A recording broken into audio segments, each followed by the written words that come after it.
তাড়াতাড়ি রান্নাঘরে আপনাদের আবার সুস্বাগত।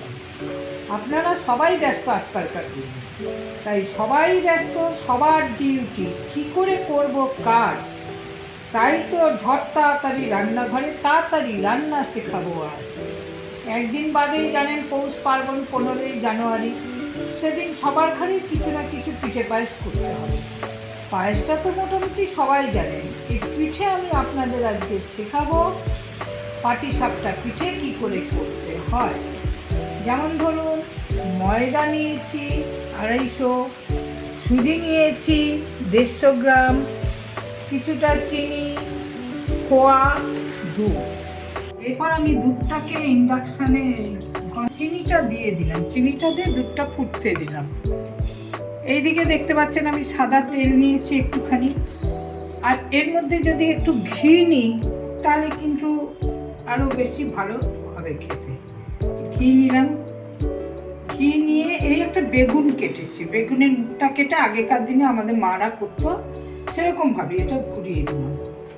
এবার দুধটা জাল হচ্ছে, যেই দুধটা গরম হয়ে যাবে এর সঙ্গে আমি কি করব, এইখানে দেখুন আপনারা, বারবার বলছি আপনারা এই সুজি ময়দা এগুলো মেশালেন, আপনারা এটা খোয়া দিয়েও করতে পারেন, আবার পুর দিয়ে নারকেলের পুর দিয়েও করতে পারেন।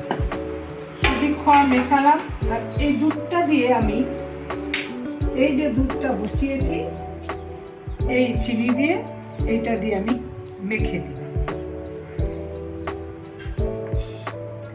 এক ছিটতে আগে আমি তেলটা দিই, তেলটা দিয়ে আগে একটু করে নিই, মেখে নিই, তাহলে কি হবে আমার অনেক সুবিধা হবে, এটা গায়ে লাগবে না এটা। এবার দুধ দিলাম, দেখুন দুধ দিয়ে আমি মাখছি।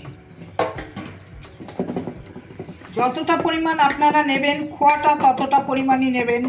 যেমন 250 ময়দাতে 150 খোয়া লাগবে। আগে দুধের মধ্যে খোয়াটা ভেঙে দিলাম, এবার একটু জাল দিয়ে নিই। হ্যাঁ, এখানে তো অনেকে করে, পুলি করে, ওই নারকেলের মতন খোয়া করে, নারকেল নাড়ু দিয়েটা করে। এই দুধের মধ্যে দিলাম। পুরটা যেটা করেছিলাম, পুরটা আমি তুলে নিয়েছি আপনার একটা বাটিতে। এবার আমি একটুখানি এই যে বেগুনের মতন এমনি তেল দিলাম, করতে পারেন। আমরা চাটুতে করে অভ্যস্ত, ফ্রাইং প্যানে করতে পারেন, লোহা হাতা দিয়ে করতে পারেন, কাঠের হাতা দিয়ে। আমরা যেমন এমনি করে স্টিলের হাতাতে করে অভ্যস্ত, এভাবে গোলা রুটিও খেয়ে থাকেন। এইভাবে দিলাম পুরটা দিয়ে এবার আমি